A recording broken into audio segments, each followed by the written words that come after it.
build out your screens, I'm starting to get some questions around transitions and overlays. And what I thought I'd show you is how to create an overlay.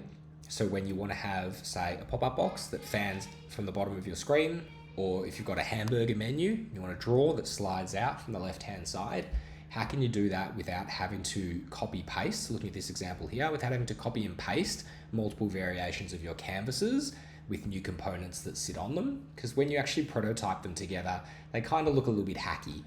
So just in this example, I'll just hit play here and show you what I mean. So here we've set up a very simple clickable prototype. When you click on book tour, it takes you to the next frame, and that entire frame fans up, and then the entire frame closes. And it looks a little bit hacky because we've had to create a second screen.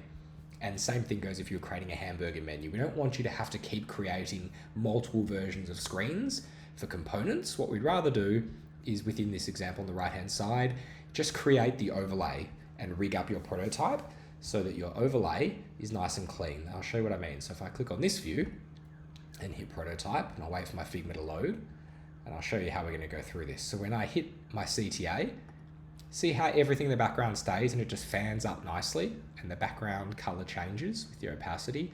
And then when I hit close, it just fans down from the bottom. So it's just a nice and clean transition. So you can do this for things like pop-ups, for toasts, for hamburger navs, for drop-down menus, anything and everything. So what I want to do is just walk you through how I've set this up so that you don't have to do what we've done here in this example, where we're having to create multiple screens of the same content over and over again. So up in the top right-hand corner, when we click on prototype, I'm just going to remove all of my existing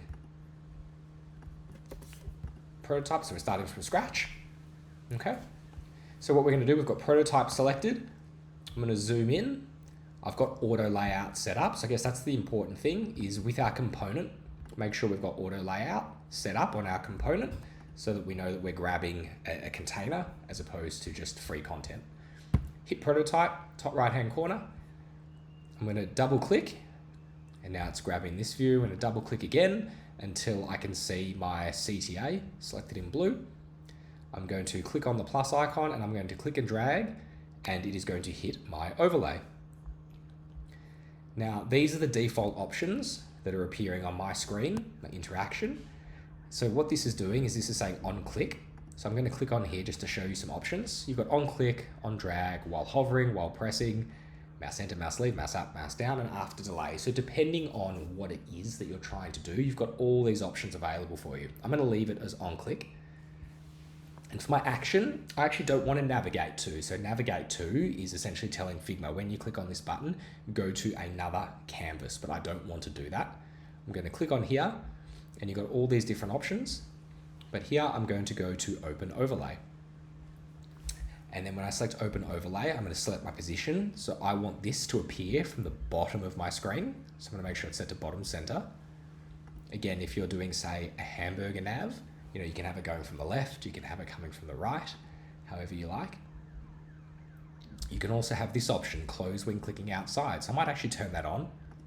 And you can also hit background. So this is the background option that you were seeing when I gave the demo.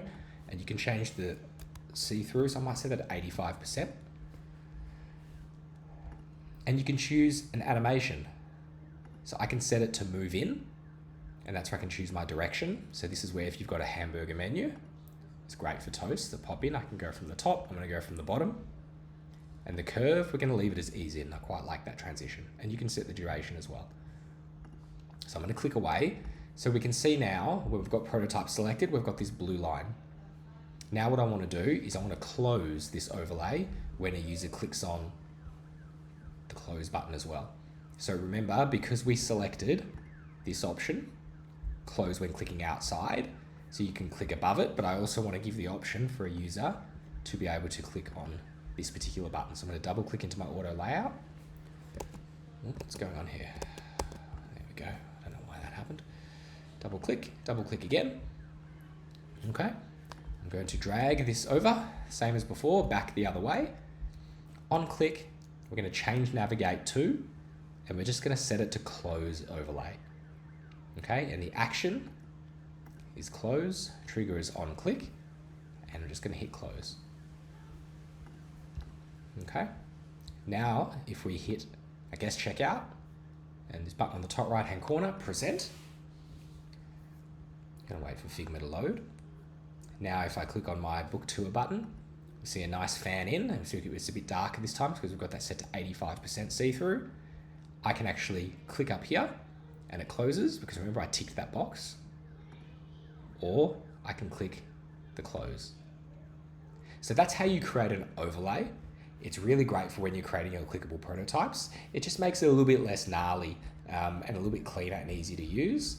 And it also just avoids you, again, having to create duplications of the same screens over and over and over again. I hope you guys find that useful.